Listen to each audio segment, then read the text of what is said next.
ఈ ఆర్థిక సంవత్సరం భారత ఆర్థిక వ్యవస్థ బేషుగ్గా ఉందని గోల్డ్‌మ్యాన్ సాక్స్ కితాబిచ్చింది. దీనికి కారణం కూడా లేకపోలేదు. అమెరికా, ఇరాన్ల మధ్య శాంతి ఒప్పందం కుదరటం వల్ల ఆయిల్ ధరలు తగ్గుముఖం పడతాయి. ధరలు తగ్గితే ద్రవ్యోల్బణం కూడా అదుపులోనికి వస్తుంది. అదేవిధంగా ద్రవ్యలోటు కూడా తగ్గుతుందని గోల్డ్‌మ్యాన్ సాక్స్ తాజా నివేదికలో వెల్లడించింది. అయితే గోల్డ్‌మ్యాన్ అంచనా వేసినట్లు ఇండియా ఆర్థిక వ్యవస్థ పటిష్టంగా, బలంగా ఉందా అంటే లేనే లేదు అని చెప్పుకోవాల్సిందే. భారత ఆర్థిక వ్యవస్థకు 3 రకాలైన ఇబ్బందులు తోడై జీడీపీ జోరుకు ముందరి కాళ్లకు బంధం వేస్తోంది. మరి ఆ సమస్యలేంటి? ఓ లుక్కేద్దాం.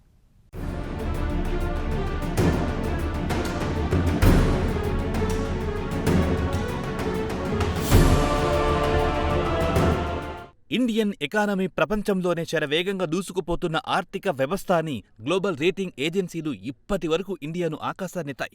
అమెరికా, ఇరాన్ యుద్ధం వల్ల ప్రపంచంలోని ప్రతి దేశం ఆర్థికంగా ఇబ్బందులు పడుతోంది. ఇక ఇండియా కూడా ఇబ్బందులు పడుతున్న విషయం తెలిసిందే. ఇక ఇండియా ఇంధన అవసరాల కాను 90% దిగుమతులపైనే ఆధారపడుతోంది. యుద్ధం మొదలైన వెంటనే ఆయిల్ ధరలు రెట్టింపయ్యాయి. దీంతో ఇండియా ఆర్థిక వ్యవస్థ నెమ్మదించింది. అయితే స్విట్జర్లాండ్లో ఈ నెల 17న అమెరికా, ఇరాన్ల మధ్య శాంతి ఒప్పందం తర్వాత ఇండియా ఆర్థిక వ్యవస్థ బలపడుతుందని గ్లోబల్ ఇన్వెస్ట్మెంట్ బ్యాంక్ గోల్డ్‌మ్యాన్ సాక్స్ తాజా నివేదికలో వివరించింది. ఈ ఏడాది ఇండియా స్థూల దేశీయోత్పత్తి లేదా జీడీపీ ముందుగా అంచనా వేసిన దానికంటే మరింత మెరుగుపడిందని అంచనా వేసింది.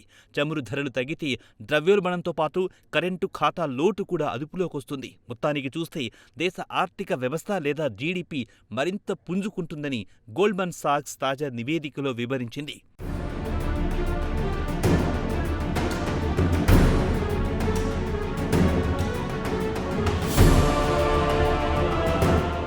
అయితే గతంలో ఇదే గోల్డ్‌మ్యాన్ సాక్స్ ఈ ఏడాది చమురు ధరలు Q3, Q4లో $82గా అంచనా వేసింది. అలాగే అంతకు ముందు వచ్చే ఏడాది అంటే 2027లో బ్యారెల్ $92గా చమురు ధర అంచనా వేసింది. తర్వాత దాన్ని $80, తర్వాత చివరగా $75కు సవరించింది. దీంతో ఈ ఏడాది రియల్ జీడీపీ 0.3% పెంచి 6.8%కి సవరించింది. అలాగే ద్రవ్యోల్బణం కూడా 0.2% తగ్గించి 4.4%కి పరిమితం కావచ్చునని, అలాగే ఈ ఏడాది కరెంటు ఖాతా లోటు 0.2% మెరుగుపడి జీడీపీలో 1.1%గా నమోదు కావచ్చునని గోల్డ్‌మ్యాన్ తాజా నివేదికలో పేర్కొంది. మొత్తానికి గోల్డ్‌మ్యాన్ చెప్పదలుచుకుంది మిడిల్ ఈస్ట్లో యుద్ధం జరుగుతున్న దాని ప్రభావం ఇండియన్ ఎకానమీపై పెద్దగా ఏమీ లేదంటోంది. ప్రభుత్వం సకాలంలో తీసుకునే నిర్ణయాల వల్ల గ్లోబల్ మార్కెట్లో పెట్రోల్ ధరలు పెరిగినా వినియోగదారులపై పెద్దగా భారం వేయకుండా జాగ్రత్తలు తీసుకుందని చెబుతోంది గోల్డ్‌మ్యాన్. ఈ ఏడాది మొదటి త్రైమాసికంలో ఇండియన్ ఎకానమీ అంచనా కంటే కూడా మెరుగ్గా నమోదయ్యింది. దీనికి కారణం చమురు ధరలు తక్కువగా ఉండడం వల్ల ఈ ఏడాది మొదటి త్రైమాసికంలో ఏడాది ప్రాతిపదికన చూస్తే 7.8%గా నమోదయ్యిందని, పెట్టుబడులు పెద్దగా రావడంతో పాటు సేవల రంగం బాగా ఊపందుకుందని నివేదికలో వివరించింది.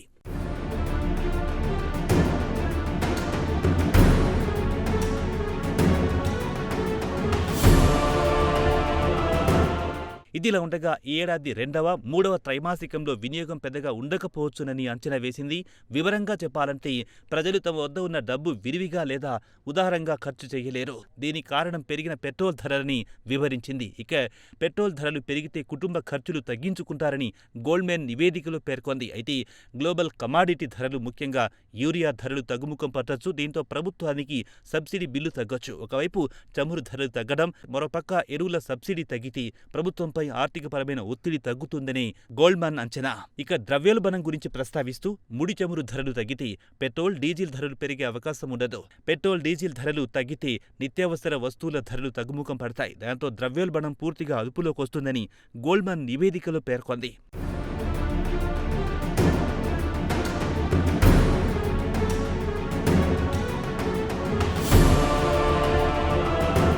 ఓ పక్క ఆయిల్ ధరలు తగ్గడం, మరోపక్క విదేశాల నుంచి రెమిటెక్స్ మెరుగుపడితే ఇండియన్ ఎకానమీ మరింత బలపడుతుంది. మొత్తానికి చూస్తే ఇండియా కరెంటు ఖాతా లోటు ఈ సంవత్సరం అంటే 2026లో 0.2% తగ్గి జీడీపీలో 1.1%కి పరిమితం కావచ్చు. అలాగే బ్యాలెన్స్ ఆఫ్ పేమెంట్లో జీడీపీలో 0.7% మిగిలే అవకాశం ఉందని వెల్లడించింది. అయితే వాతావరణంలో మార్పులు లేదా గతంలో పెరిగిన ఇంధన ధరల వల్ల స్వల్పకాలానికి కొన్ని ఇబ్బందులు ఎదురైనా ఈ ఏడాది చివర్లో వినియోగం పెరిగి దేశ ఆర్థిక వ్యవస్థ మరింత పుంజుకుంటుందని గోల్డ్మన్ సాక్స్ నివేదికలో వివరించింది. మొత్తానికి చూస్తే గోల్డ్మన్ ముందుగా ఈ ఏడాది జీడీపీ 6.5% అంచనా వేసి తర్వాత ఆయిల్ ధరలు తగ్గడంతో 6.8% సవరించింది. మరి ఇక్కడ వరకు అంత పచ్చగా ఉన్నట్లు కనిపించినా దేశ ఆర్థిక వ్యవస్థను పట్టి పీడిస్తున్న అంశాలను కూడా పరిగణలోకి తీసుకోవాలి కదా అంటున్నారు ఎకనమిస్టులు.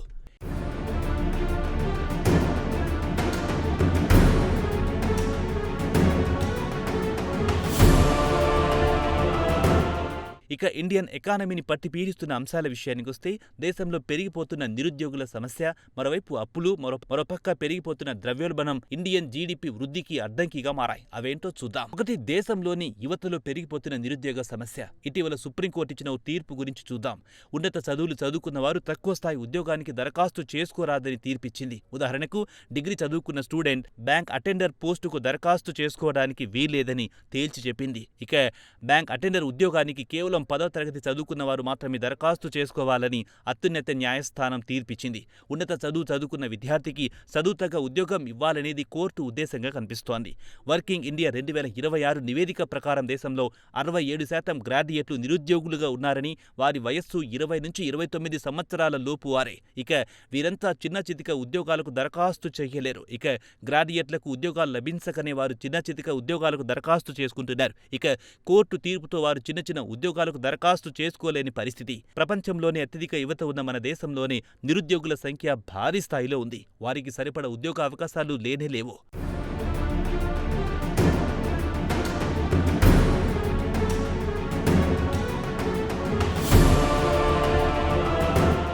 ఇక రెండవ అంశం పెరిగిపోతున్న అప్పులు. ఇక ఇండియన్ యూత్ కు ఉద్యోగాలు లేకపోవడంతో అన్సెక్యూర్డ్ లోన్ తీసుకుంటున్నారు. ఇండియన్ హౌస్ హోల్డ్ డెట్ అంటే కుటుంబ అవసరాల కోసం తీసుకునే అప్పులు మన జీడీపీలో 42.5% నుంచి 43% పెరిగిపోయాయి. అయితే ఈ రుణాలు ఇంటి కోసం తీసుకున్నవి ఏమాత్రం కాదు. ఇవి పర్సనల్ లోన్స్, క్రెడిట్ కార్డులు, ఆటో లోన్లు లాంటి అవసరాలకు తీసుకుంటున్న రుణాల్లో 55% అన్సెక్యూర్డ్ లోన్లు ఆక్రమించాయి. పెరిగిపోతున్న జీవన వ్యయం కోసం మధ్యతరగతి కుటుంబాలకు చెందిన యువత అధిక వడ్డీ రేట్లకు రుణాలు తీసుకోవాల్సి వస్తోంది. ఇక యువత రుణాలు తీసుకోవడానికి ప్రధాన కారణం ఉద్యోగాలు లేకపోవడం లేదా ఉన్న వేతనాలు తక్కువగా ఉండడం వల్ల అప్పులు చేయాల్సి వస్తోంది. ఇక మూడో అంశం దేశంలో పెరిగిపోతున్న ద్రవ్యోల్బణం లేదా పెరిగిపోతున్న నిత్యావసర ధరల వల్ల మధ్యతరగతి కుటుంబాలు తమ కనీస అవసరాలను తీర్చుకోలేకపోతోంది. ఇక ధరల పెరుగుదల గురించి ప్రత్యేకంగా చెప్పాల్సిన అవసరం లేదు.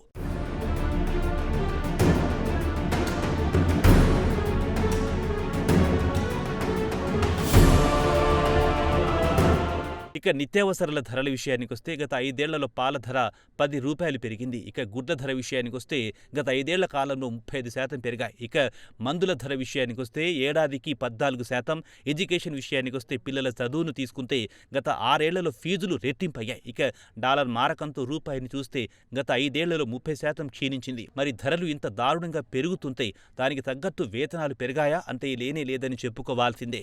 మరి ఒకవైపు ఇండియా వృద్ధి రేట్లు దూసుకుపోతోందని విదేశీ బ్యాంకులు ఒకవైపు ఇండియాను పొగుడుతుంటే అసలు వాస్తవాలు మాత్రం ఇవే.